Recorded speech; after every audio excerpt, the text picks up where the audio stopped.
We do a lot of different research projects at the Environmental Working Group on a wide range of topics. But tonight, I want to talk to you about one specific project involving 10 Americans. 10 Americans who have really been instrumental in inspiring what we consider to be one of the most important environmental campaigns in history.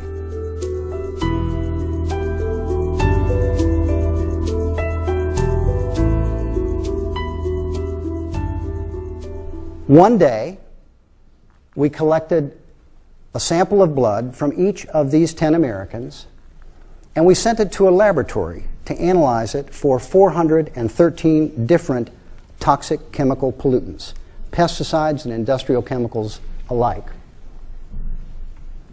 Of course, scientists have been studying pollution in air and water and land for decades. But it's only recently that they turned to the study of pollution in people, and that's what this project was designed also to do. There are hundreds and hundreds of toxic chemicals in the air in the United States, hundreds of millions of pounds emitted each year.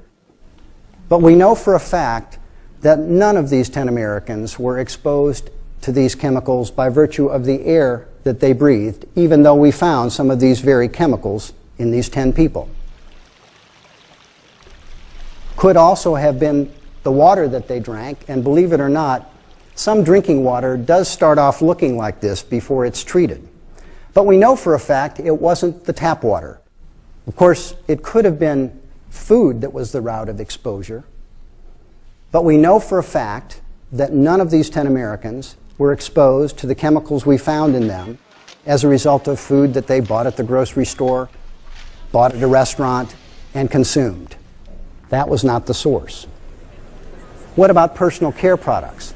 Our online survey has shown that women use an average of about 12 personal care products a day, and that exposes them to more than 160 chemical ingredients, some of them rather toxic, day after day after day. Men, the exposure is about half that because they only use about half of the personal care products that women use. But some good news, this is not a gloom and doom presentation altogether. Almost all of the men were found to use both deodorant and toothpaste. So there's kind of a silver lining there. These 10 Americans weren't farm workers, they weren't factory workers. And when the results came back from the laboratory, we had found 287 chemicals in just those 10 people. An average of 200 chemicals in each one. When you look at the chemicals by category, it's kind of astonishing. 28 different waste byproducts, dioxins, furans, things that come out of incinerators, smokestacks.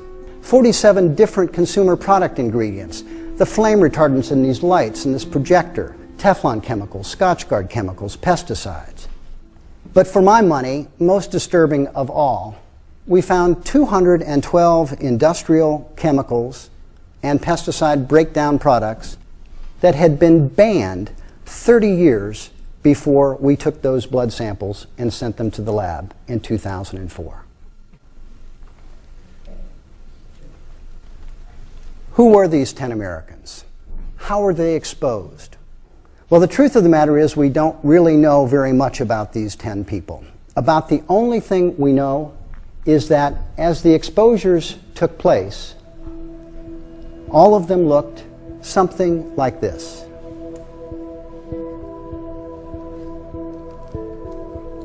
This was the first time anyone had ever bothered since the beginning of the chemical revolution to examine umbilical cord blood to see how many toxic chemicals got through to the developing child. Here's another view. This baby is receiving about 300 quarts of blood circulating to him from the mother every day. The nutrients that are allowing the baby to grow, the oxygen that's allowing the baby to breathe. This baby, like all babies at that age, does not have a blood-brain barrier. that means that the tissues of the brain, the cells of the brain, are not protected as they will be in later life, just a few months from now, really, to protect him from the chemicals that would pass into those tissues and those cells.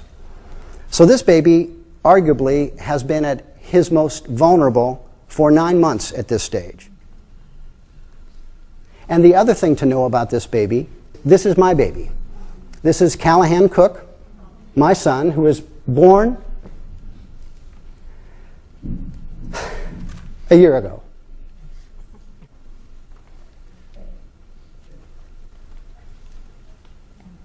Pediatricians and scientists hoped, that babies were protected from toxic chemicals because the chemicals were filtered out by the placenta. Our study showed, disturbingly, that that's not the case. Industrial pollution begins in the womb.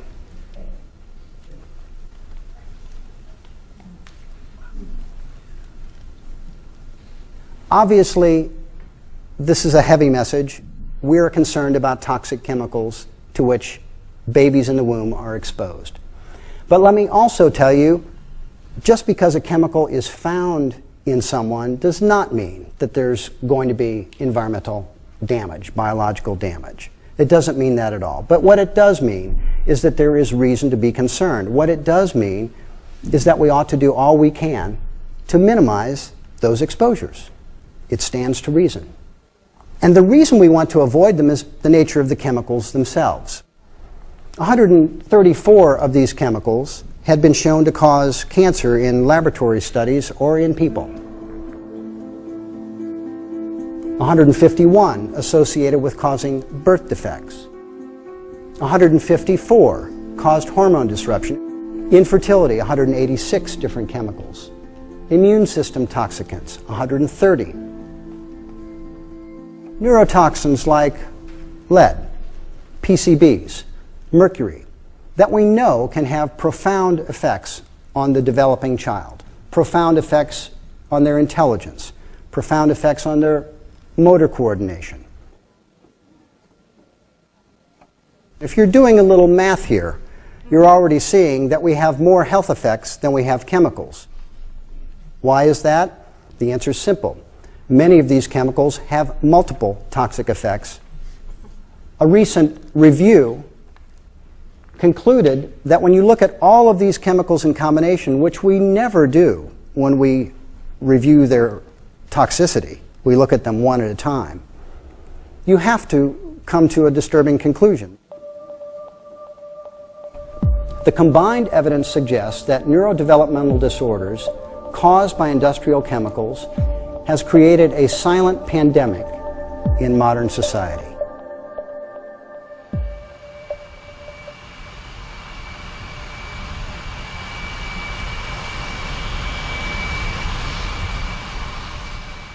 So what does the chemical industry say?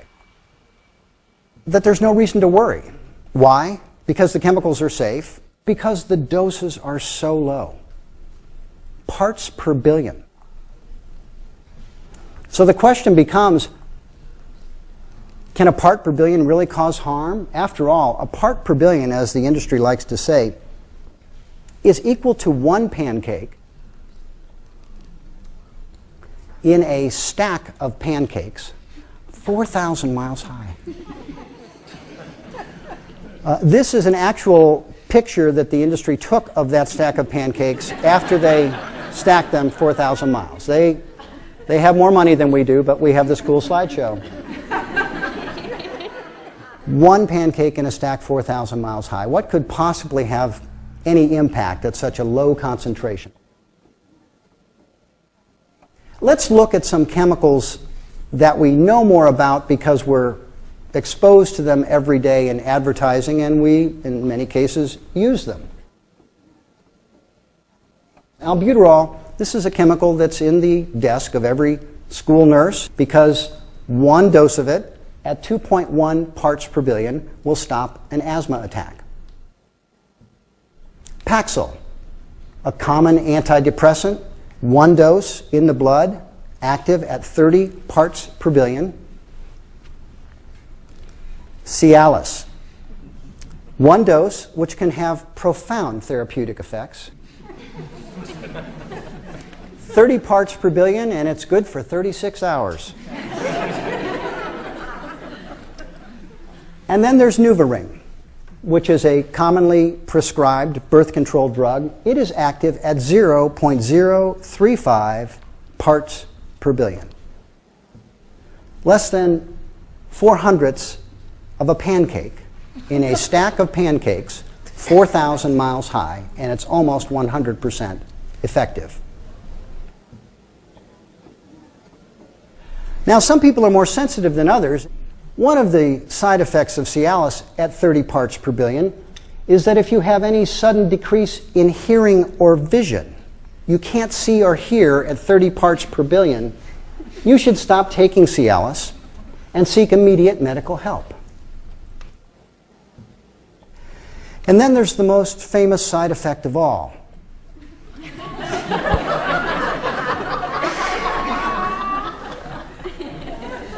And my question about this side effect is really very simple.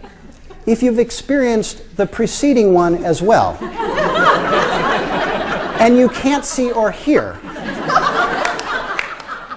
how do you call the doctor? Low doses matter. For 30 parts per billion, we can inspire human reproduction. For 0.035 parts per billion, we can prevent it. And for another 30 parts per billion, we can chill out about it either way.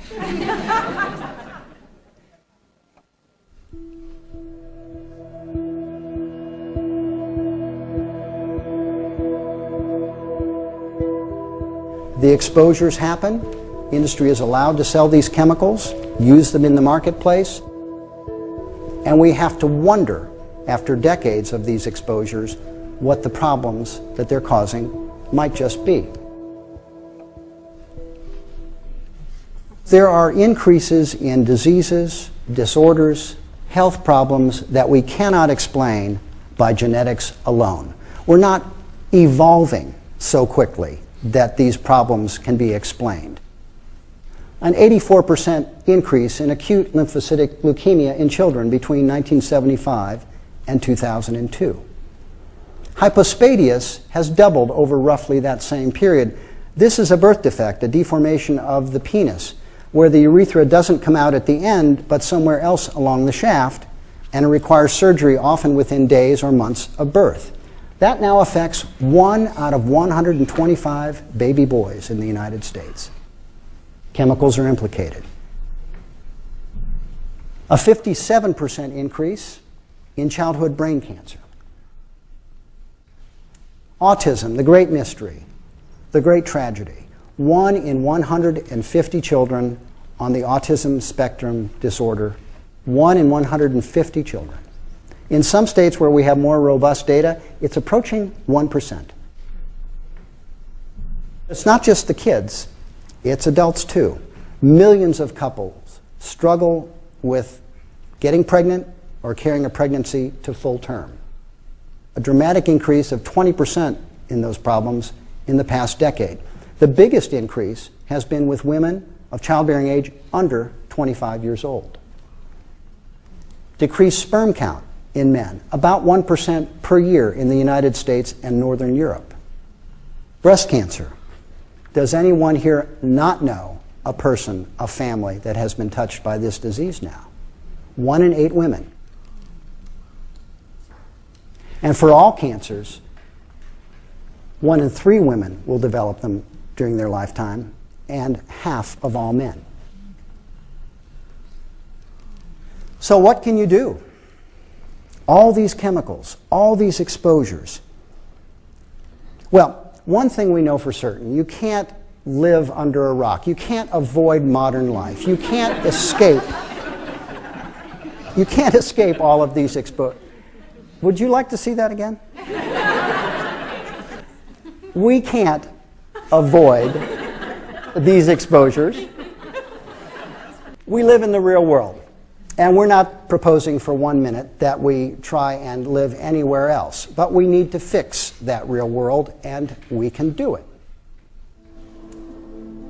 Chemicals are showing up on the front page of newspapers for the same reason that they're showing up in babies. A very weak law that was passed a long time ago and has never since been modernized. It's the Toxic Substances Control Act, and my message to you tonight is we need to fix this thing. The Toxic Substances Control Act grandfathered in 62,000 industrial chemicals in 1976 and presumed that they were safe. The law does not require any health or safety studies before a new chemical is allowed onto the market. None. Of the chemicals that come to EPA for approval, 80% are approved within just 3 weeks. And in the history of TSCA, as it's called, only 5 chemicals, only 5, have been banned or restricted. This law is so weak that when the first Bush administration tried to ban asbestos, it was challenged in court and lost. This is a law that protects polluters. It protects companies. It protects profits. And what we need is a law that protects people and public health.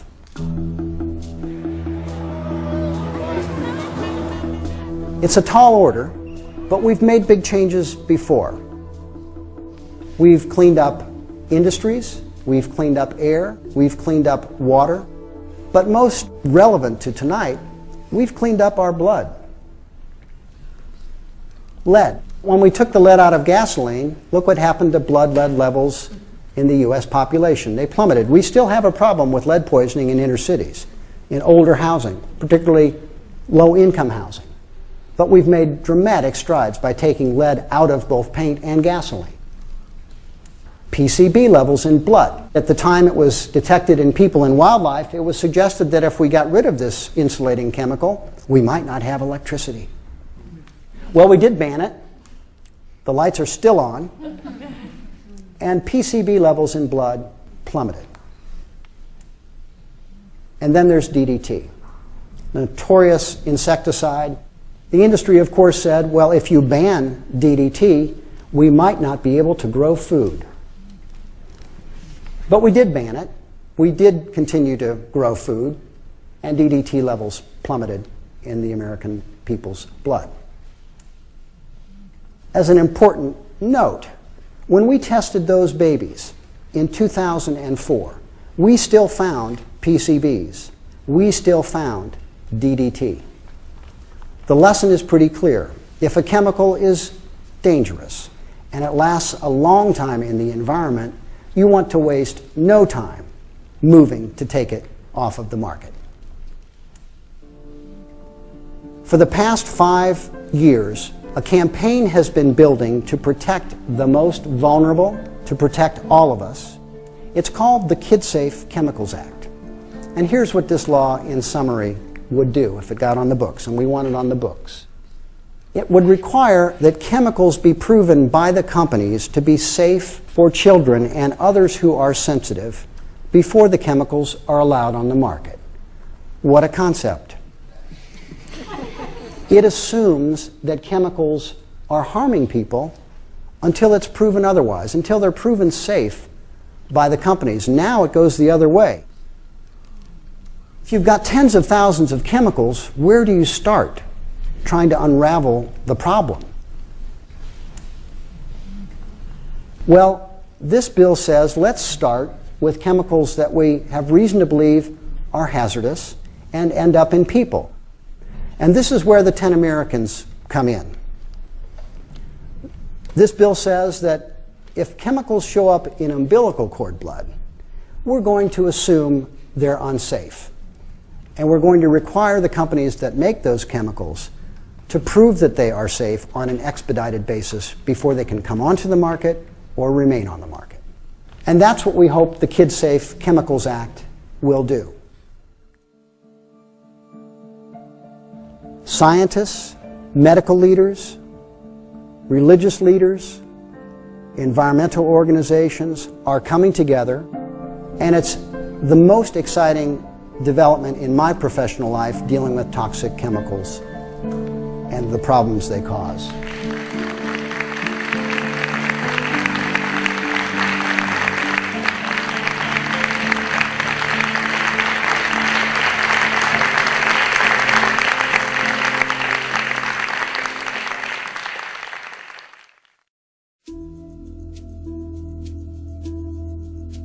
This is another image of my baby, Callahan Cook.